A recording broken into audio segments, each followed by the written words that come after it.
తెలంగాణలో బీఆర్ఎస్ పార్టీకి భవిష్యత్తు లేదని, పార్లమెంట్ ఎన్నికల్లో ఒక్క ఎంపీ సీటు గెలవకున్నా రాష్ట్రానికి కలిగే నష్టం కూడా ఏం లేదని బీజేపీ రాష్ట్ర అధ్యక్షులు కిషన్ రెడ్డి విమర్శించారు. సనత్ నగర్లో నిర్వహించిన విజయ సంకల్ప యాత్రలో కిషన్ రెడ్డి పాల్గొన్నారు.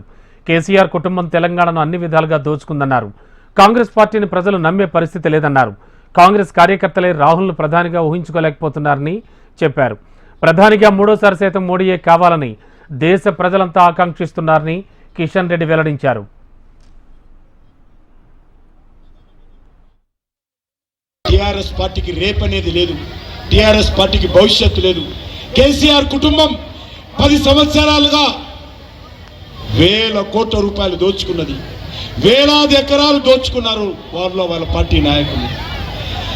టీఆర్ఎస్ పార్టీ నాయకులు అనేక రకాలుగా అహంకారంతో, అక్రమాలతో, అవినీతితో, కుటుంబ పరిపాలనతో కేసీఆర్ పూర్తిగా ఆయన కుటుంబం కోసమే పనిచేశాడు. ఆయన కొడుకును ముఖ్యమంత్రి చేయడం కోసమే చూశాడు. అందుకే ఈరోజు తెలంగాణ ప్రజలు టీఆర్ఎస్ పార్టీని వ్యతిరేకించారు, టీఆర్ఎస్ పార్టీని ఓడించారు. ఈరోజు కేసీఆర్ కానీ ఆయన కొడుకు కానీ ఎక్కడా కనిపించడం లేదు. వాళ్ళు ఈరోజు ఫామ్ హౌస్కే పరిమితమయ్యారు.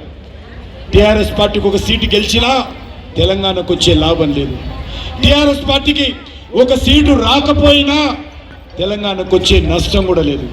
అందుకే మనవి చేస్తా ఉన్నాం, మనమందరం కూడా ఈరోజు కాంగ్రెస్ పార్టీ కోటేసినా ఈరోజు పార్లమెంట్లో బీజేపీకి 302 సీట్లుంటే కాంగ్రెస్ పార్టీకి 40 ఉన్నాయి. ఈ ఎన్నికల్లో 40 సీట్లు కూడా కాంగ్రెస్ పార్టీ రాదు. కాంగ్రెస్ పార్టీ రానున్న రోజుల్లో మరింతగా కన్నుమరుగయ్యే అవకాశం ఉంది. రాహుల్ గాంధీ నాయకత్వాన్ని కాంగ్రెస్ పార్టీ కార్యకర్తలు, నాయకులు అంగీకరించడం లేదు.